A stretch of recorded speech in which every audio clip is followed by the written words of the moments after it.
Hey guys, so today's passage is from Matthew 14, and where we are reading is where Jesus walks on water. Prior to that, he has just fed the 5,000-ish humans and has just sent off his disciples in a boat to the next city or wherever they're going. And then he's gone up on a mountain to pray, and that is where I will pick up in verse 25-ish. It says, "Shortly before dawn, Jesus went out to them, walking on the lake. When the disciples saw him walking on the lake, they were terrified. 'It's a ghost,' they said, and cried out in fear. But Jesus immediately said to them, 'Take courage, it is I, don't be afraid.' 'Lord, if it's you,' Peter replied, 'tell me to come to you on the water.' 'Come,' he said. Then Peter got down out of the boat, walked on the water, and came toward Jesus. But when he saw the wind, he was afraid, and, beginning to sink, cried out, 'Lord, save me!'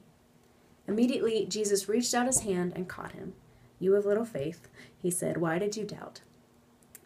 And when they climbed into the boat, the wind died down, and those who were in the boat worshipped him, saying, 'Truly you are the Son of God.'" This is one of those passages that tends to get lumped in with, like, creation and Jonah being swallowed by a whale, because it's kind of crazy and it's a little unbelievable. And frankly, I couldn't care less whether or not the next person believes in its accuracy. It's just one of those things that you choose to believe or you don't. But I don't think that that is the purpose of the passage anyway, so I kind of find it irrelevant. When I read the passage, all I see is Peter. Because as soon as I started reading scripture myself, like 10 years ago or so, I really resonated with Peter as I was trying to figure out like what this whole new faith thing was. I'm an artist, so being passionate is really like a second nature to me. And like on a whim, I'll just decide I'm going skydiving and there's nothing anyone can do to stop me.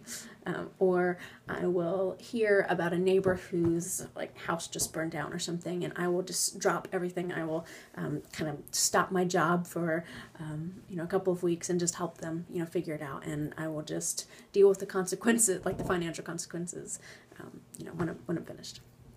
And I tend to jump first and ask questions later, and I feel if I feel that like even the slightest inclination that God is asking me to do one thing or another, I just do it.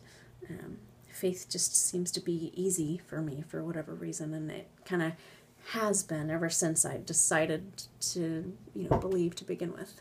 And I don't know why, but I feel like a lot of people don't feel that way for whatever reason. So I'm kind of wondering what you think. How what does your faith look like if Jesus were to be like, "Hey, come, like walk to me on the water"? Would you try it or not? Would you like question the laws of physics and like talk to him about how you can't do that, or would you just jump in and see what happens? I think it's just, I don't know, I'm just interested. I'm just curious. But that's why I love Peter, because he's like that. And when Jesus said, "Follow me," he just dropped everything. He dropped his job, he just dropped everything and just followed him, because why not? And he's quoted as telling Jesus that even if everybody else abandons you, I will not. And I can just see Jesus like rolling his eyes like, whatever, Peter. And he's the only one who's brave enough or stupid enough to want to walk on the water, and he's the one who like jumps right into the bar fight, and like chops off the guy's ear who was trying to like rough up his buddy. I like Peter. He acts without thinking most of the time and tends to make a mess, but it's Peter that Jesus said he's going to like build his church on. He calls him a rock, and I think that's because God is fond of people like willing to live with wild abandon. Like he has a special place in his heart, for that, that wildness. I think Jesus was kind of like that, just does it, and I think he's okay with us making a mess because he's really good at making order out of chaos.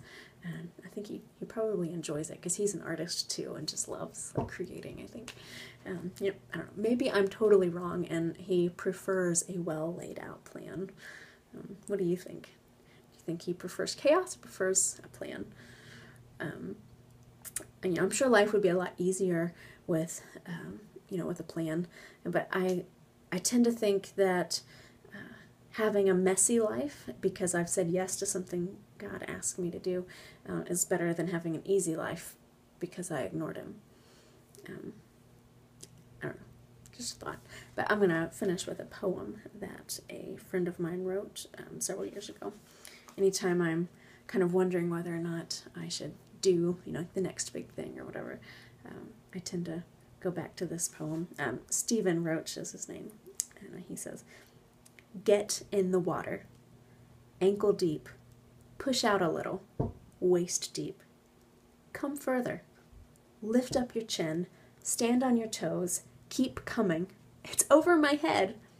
Don't be afraid, wear the river. When it gets too deep, wear the river. Clothe yourself with water and plunge into the depths where shorelines are far from now. Don't be afraid, wear the river. Faith breathes underwater."